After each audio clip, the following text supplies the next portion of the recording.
Purification des lames. On prend une bougie, un encens. Chacune de nos lames, on doit la passer. Moi, perso, je la passe un peu d'abord vers la lumière de la bougie, enfin la flamme. Pourquoi? La conséquence de la flamme, c'est la chaleur, d'accord? Et la chaleur qui parle de brûler, mais ici on ne brûle pas les cartes, évidemment. La chaleur est un purificateur. Donc, perso, je la passe comme ça, mais évidemment, le principal, c'est de la passer au-dessus d'un bâton d'encens. Bâton ou sauge, c'est comme on veut. Et donc, on purifie la lame. Ensuite, on fait ça avec toutes les lames dans un premier temps. Voilà, comme ça. Mais en conscience, hein, bien sûr, ici, je fais juste pour montrer. Quand on a fini toutes les 78 lames, on va prendre chacune des lames dans la main et on va regarder chaque détail de la carte. Donc ici, pour la lune, par exemple, j'essaie de repérer ce que je vois. Je vois quoi? Ben, on voit ici, il y a 2 chiens, il y a 2 loups. Je regarde si... Parce que un peintre, celui qui a peint, qui a créé le tarot, ce tarot-là, peut mettre des codes. Donc il peut enfouir, je veux dire, quelques petits codes. Donc on va regarder ici, par exemple, ce que l'on peut dégoter ou bien ce que notre subconscient peut nous donner comme image aussi. Donc ici, j'ai cru voir un petit crocodile là. Mais c'est pas un crocodile, c'est évidemment les ombres de la boue qui se trouvent sur le côté. Ici, on a le truc d'un arbre. Comment ça s'appelle? La racine d'un arbre. Donc une racine, c'est bon. Ici, l'arbre monte et on a les branchages. Elle tient une des branches comme ça s'appelle un bâton de sorcier, pratiquement. Et il brûle. Où est-ce que je vais retrouver ce genre de U ou de Y? Je regarde si je ne les trouve pas dans les branchages, évidemment, c'est de la logique. Mais ce genre de truc, je le retrouve ici, par exemple. Attends. Donc, si je mets la carte à l'envers, évidemment, on peut voir aussi d'autres choses. En fait, c'est comme s'il y a trois branchages ici. Et on dirait que c'est le négatif de l'arbre ici. Il y a... Je ne sais pas avoir la netteté de l'image correctement avec ma caméra. Il faut regarder avec vos lames. Hein. Ici, il y a deux branchages et une. Ça fait comme ça, mais dans le sens contraire. Ça, c'est ma vision personnelle des choses. Je prends un autre exemple. Dans les nuages, bien souvent, on peut voir des choses que l'on ne voit pas. Bien sûr, ici, dans un premier temps, je regarde correctement les personnages qui tombent, comment ils sont habillés, leur expression, la façon dont ils tombent. Hein. Donc, un qui tombe la tête en avant, l'autre, il tombe la tête en arrière. Donc, voilà. Et là, c'est plus un roi, ça, c'est un valet. Donc, quel que soit le personnage, mais je connais la tour de Babel, donc c'est pour ça que je comprends directement les choses. Alors, combien il y a de fenêtres, il y a combien, je vois les trous, comment c'est cassé, la façon dont ça se casse. Ici, par exemple, au niveau des images, qu'est-ce que je peux, moi, remarquer? La première chose que je crois voir, un chat. Un chat avec des grands yeux. C'est les grands yeux ici, avec une petite oreille là, et le petit nez. Donc ça, c'est ma vision des choses. Maintenant, c'est peut-être autre chose qu'un chat. Quand je retourne en arrière, je vais peut-être voir un hibou, enfin, quelque chose qui rit. Tantôt, il riait pas. Le chat, il a plutôt la ligne en dessous qui ne rit pas, mais quand on le met à l'envers, on voit un bonhomme qui rit. Ok?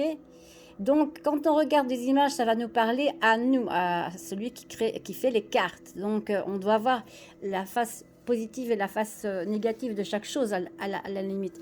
Donc, au départ, la couronne n'était pas joyeuse, et puis comme elle tombe, c'est quelque chose de joyeux. Donc, quand moi, perso, quand je prends cette carte, maintenant, je considère que la chute ici, c'est un grand bouleversement, sera positive. On va en rire plus tard.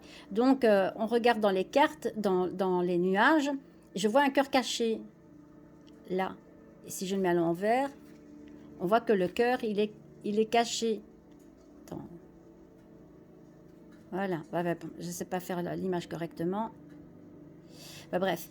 Et alors, donc, on regarde tout ça correctement. Et alors, au fur et à mesure, on va remarquer des petites choses. On regarde ici, donc, j'ai l'étoile.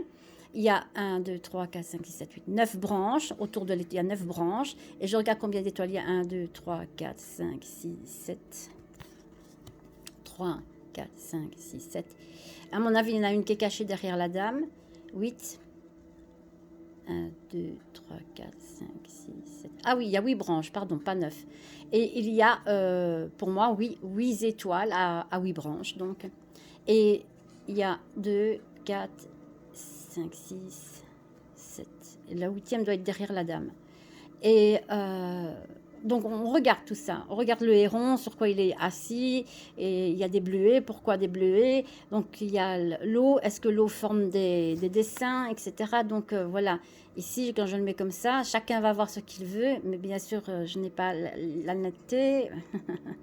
C'est un peu embêtant. Donc voilà, ici maintenant c'est à moi de voir, mais je vais juste expliquer. Donc par exemple le pendu, qu'est-ce qu'on voit? On voit un corbeau. Un corbeau qui tient un pentacle, et le bonhomme est bien sûr pris par la jambe, mais on dit, il n'a pas la deuxième jambe visiblement liée, et ses mains ne le sont peut-être pas non plus. Il a, si je vois bien, il y a une bourse là sur le côté et il y a, bien sûr, il a bien fait que les choses tombent en arrière. Et il a une couronne. Et il a l'air d'être tranquille, à l'aise. Alors je regarde au niveau des nuages, etc. Qu'est-ce que je peux voir? Un oiseau ici, je vois. Alors dans le fond, je vois peut-être, oui, plutôt un... Je vais la tourner. Là, même comme ça, on dirait qu'il est plutôt... le dos contre un arbre, simplement, comme s'il tient en équilibre. Et alors dans les nuages se forment des images. Chacun verra ce qu'il veut. Moi je vois un peu plus en bas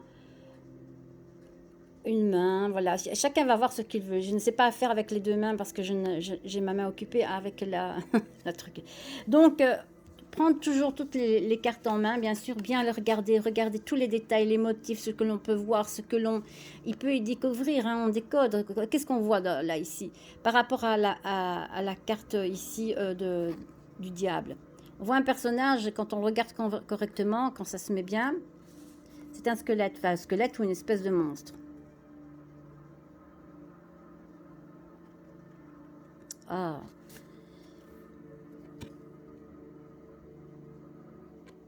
Oui, bref, regardez bien. Donc voilà, on voit ici la forme de squelette. Il a des mains de squelette, etc. Donc il est assis et il regarde, mais les autres n'osent pas le regarder. Et alors, ils sont... on regarde s'ils sont ligotés. Ils ont l'air d'être ligotés, du moins elle. Lui, il ne veut pas regarder. Donc il y a quelque chose qui se... Et elle a les jambes entre on va dire entrouverte comme ça, on voit bien tout. Donc ça c'est le côté passionnel, le côté charnel, etc. Donc ce qui tient les hommes et les humains, c'est l'argent, ce sont les biens matériels, mais aussi le côté sexuel, etc. C'est le péché originel qu'on va dire. Et alors on regarde le tout. Et lui, il est là comme un juge, en fonction évidemment de ce que les gens vont faire de leur vie, ben, ils vont se sentir bien ou pas bien. Donc on voit qu'il est quand même richement vêtu. Elle est un peu moins pudique, lui a l'air d'être plus pudique, mais voilà, donc ici, il veut peut-être pas céder, et alors voilà, maintenant, chacun va aller prisonnière de ses addictions, de ses péchés, de la matière, ou bien du côté sexuel, etc. Voilà, donc on peut y voir, est-ce que derrière, est-ce qu'il y a des trucs là, je dirais, moi je vois plutôt des âmes qui souffrent, donc voilà, donc... Maintenant, si on le prend dans le sens positif, il faut toujours ne pas être tombé dans l'excès. Donc ça, c'est le côté obscur, mais c'est le diable, la carte, je veux dire, du malin. Donc le diable n'est pas toujours négatif. Hein. Contrairement, il peut être très positif en fonction des lames qui vont l'entourer. Et quand on prend, par exemple, celle-ci, on va regarder ce qui se passe au niveau donc des fleurs. Il y en a 1, 2, 3, 4. Donc ça parle du 4. Le 4 va représenter la stabilité. C'est un enfant qui a une dizaine d'années. Et ici sur un cheval, donc c'est une certaine liberté. Et alors derrière, il y a comme un mur de nuages avec le soleil qui est au-dessus de lui. Et il est derrière le soleil le rend beau, magnifique. Alors on regarde ce qui se passe quand on regarde combien de rayons de soleil a, etc. C'est tout ça, ces petits dessins. Regardez ce que le peintre a fait. Il a mis un logo. J'essaie de positionner la lame.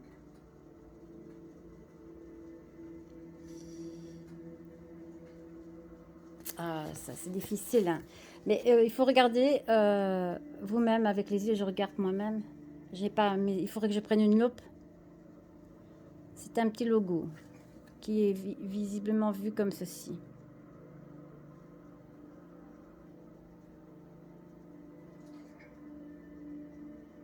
Comme une espèce de fourche ou un chandelier.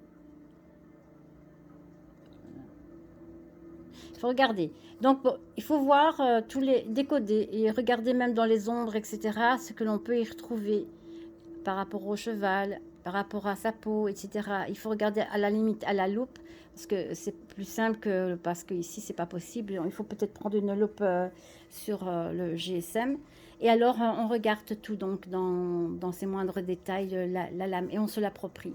Et alors on va faire soi-même, je veux dire, un avis sur la lame qui ne veut peut-être rien dire, je veux dire à la base, mais on va mettre quelques trucs supplémentaires qui nous sont propres.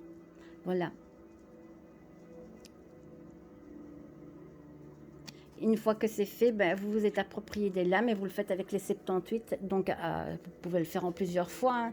Faites les 22 lames majeures dans un premier temps, c'est très important. Ensuite, pour les lames mineures, vous le faites au fur et à mesure et vous construisez une petite histoire par rapport à celle-ci. Vous prenez tous les as d'épée et vous faites les lames d'épée et vous faites une histoire sur les épées. Donc ça, je vous expliquerai. Et ici, c'est une dame enceinte qui a pris des branches et elle a une épée et elle a l'air d'être déterminée à passer par ce terrain-là. Alors elle a l'air d'être en bien bonne fortune parce qu'elle a quand même des bijoux, etc. Et ça a l'air d'être une noble. Et alors on voit qu'elle a des plumes de paon, donc c'est quelqu'un qui est fier d'elle. Et donc le message de la carte pourrait être donc ceci. Donc il faut regarder aussi dans les briques si on ne voit pas quelque chose ou dans les épées éventuellement, que la personne qui les a dessinés a laissé passer comme message. Et alors on regarde aussi en arrière dans tous les détails possibles, donc dans les branchages, etc. Il y a toujours des choses des fois qui sont étonnantes. Et on voit une chose dans la lame. Moi, par exemple, dans la lame, je vois le reflet de quelqu'un d'autre. Il y a le reflet de quelqu'un. Donc la dame doit quand même faire attention, même si elle a sa lance, là, enfin son arme, le quatrième épée, il faut quand même qu'elle soit prudente. Il y a des gens qui veulent peut-être du mal à son enfant. Donc voilà, mais ça c'est avoir le 4 d'épée, c'est toujours prendre ses dispositions parce qu'on essaye, il y a des personnes qui sont négatives autour de soi. Les épées ne sont jamais spécialement positives, tout va dépendre des lames qui seront accompagnées. L'une des lames les plus positives, on va dire le 5 d'épée n'est pas positive, hein. Le 5 d'épée, ici, le 5 d'épée, c'est la rupture, c'est la mort. Ici, on est en train de vouloir tuer le papillon et les elfes essayent de le sauver, mais c'est trop tard, il y a les trucs autour. Donc, ici, le 5 d'épée va représenter la fin d'une chose. Mais comme il y a le papillon, elle représente aussi la métamorphose. Donc, les petits elfes qui sont autour, il y en a 5 aussi, va représenter cette métamorphose. Et de nouveau, on retrouve des ombrages. Donc c'est pas mal. Il y a des choses à voir. Peut-être que quand on le prend à l'envers, c'est le reflet de lui. C'est le reflet du papillon, simplement. Et alors, on voit dans les ailes, on peut voir des choses dans les ailes. Ici, par exemple, il y a des choses peut-être à voir. Il y a 3 reflets. Il y a un reflet bien spécifique. Et ils sont des couleurs différentes, pourquoi est-ce qu'ils sont de ces couleurs, etc. Voilà. Et dans le papillon, pourquoi est-ce qu'on a mis telle ligne, etc. Pourquoi il y a plein de choses à comprendre. Et donc, on se fait une idée et on comprend la carte. C'est ça de se l'approprier, c'est bien regarder tout. Et alors ensuite, on connaît bien son tarot et on va de l'avant avec. C'est une extension de nous-mêmes, c'est un peu un vase communicant avec soi-même, et aussi une extension de nous qui va parler et qui va nous envoyer la première image que l'on pourrait voir, alors que il y a plein d'images donc ici, hein, mais on va peut-être voir le pied cassé ou bien dans les nuages, je ne sais pas, ici je regarde correctement, je peux voir ici le regard, enfin, les yeux d'un personnage, un genre d'E.T. Donc moi je pourrais dire simplement qu'il y a une protection derrière pour la personne par exemple, une protection. Mais non, le 5 c'est représentatif de ce qui peut être de la justice, des histoires, le 5, le pape, c'est les contrats, c'est les signatures, etc. Il a la Trinité ici, donc il a une haute personnalité, etc. Enfin bref. Et donc, mais je vois aussi un personnage là, au-dessus, il y a un nez, des yeux, une grande barbe, ça peut être Dieu, un peu comme lui, mais c'est pas Gérard Jugnot. Et derrière, donc, il y a un autre personnage qui le protège. Donc, après lui, c'est Dieu. Donc, ça peut être Saint-Pierre, hein, parce qu'il a les clés maintenant. Voilà, hein, je pourrais me dire, moi maintenant, je me l'approprie en tant que Saint-Pierre. Et donc, je vais lui approprier ce que moi je désire au niveau de la carte en elle-même. Donc, voilà. Et voilà, ça c'est plus ou moins comme ça que l'on peut faire. Je clôture.